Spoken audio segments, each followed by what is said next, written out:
As you might already know, or you're finding out through this video, a new SAT is coming. And the first administration of that new SAT is going to be on March 2016. So the first question you're probably asking, well, does this apply to me? And simple rule of thumb is if you're going to need to apply to college before March 2016, and so that's the majority of the folks who are applying in the fall of 2015, well then the new SAT is probably going to come a little bit too late for you. But if you're applying for college after that, so the fall of 2016, you could probably use either SAT, the new SAT or the current SAT. And for sure, if you're applying for college in the fall of 2017, 2018, you're probably going to focus on the new SAT. So applying, let me write this. So this most likely will apply to folks applying for college fall 2016 and after. So with that out of the way, what's the whole point? What is different about the new SAT? And I'll do another video where I go into the details and I look at some of the sample items and we think about how they're different from the current SAT.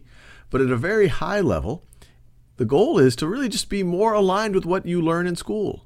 More aligned with school and things that you need to know to be college ready. So this even includes the vocabulary. The old SAT was, or you can say the current SAT was famous for some words that you might not use in your everyday conversations or you might not use in even in college, while the new SAT is going to be more aligned with that. It still helps to know vocabulary, but they're going to be vocabulary words that you'll find using a lot in college or in your later life. So it's going to be more aligned with what you learn in school, and at a very general level, it's going to be simpler. And it's going to be simpler in terms of the number of sections, and we'll talk about that a little bit. You're going to have more time per question in general.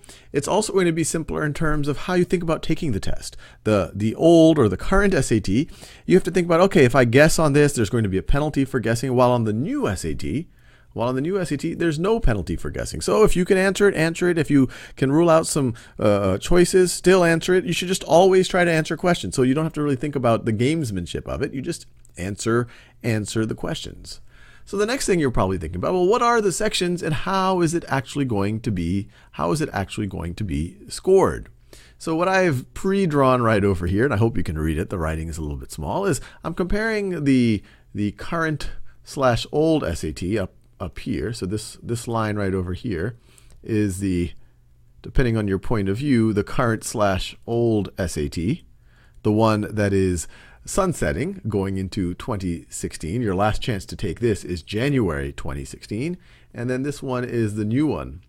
So this right over here, that is the new SAT. That's the one that we are talking about.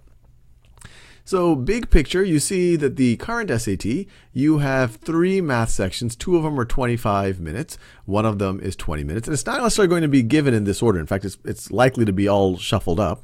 While in the new SAT, you have 2 math sections. 1 of them is 25 minutes and 1 is longer. It's 55 minutes, but they only have those 2 sections. And as you can see here, the longer section, you're allowed to use a calculator. And so you'll probably see questions that may be helpful to use a calculator. And then the other one, you don't use a calculator. And you see that the time is, let's see, you're comparing, this is 70 minutes and 54 questions versus 80 minutes and 58 questions. So on average, you have you have more time per question.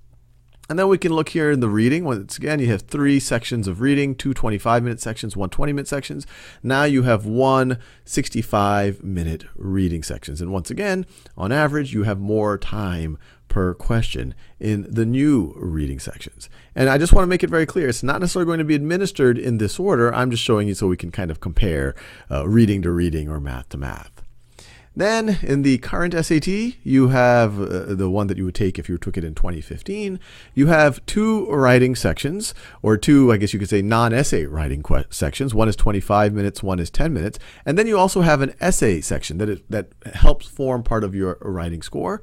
While in the new SAT, you have just a 35-minute writing section, and then the essay is optional.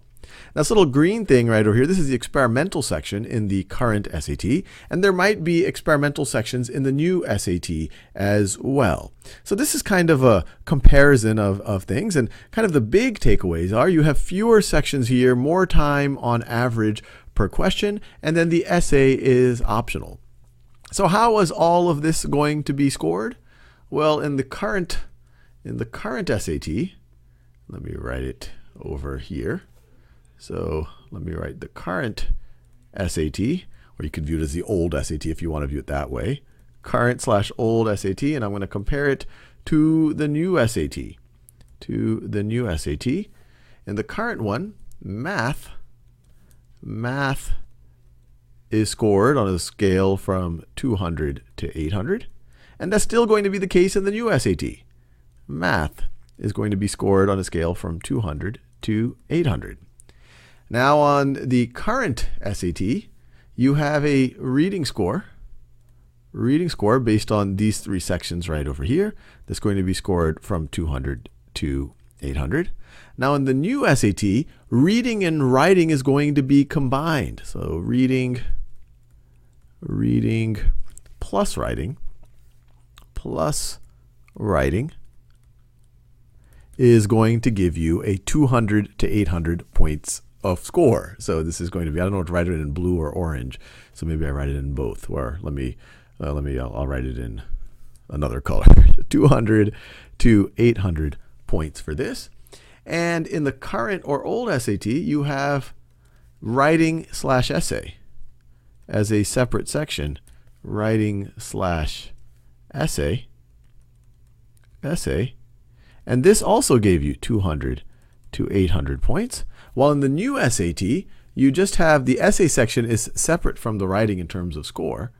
So you just have the essay. And once again, this is optional. This is an optional thing. You have the essay, which is optional. I'll write it again, even though I wrote it down here as well. It's optional, and that's going to be scored from 2 to 8 points.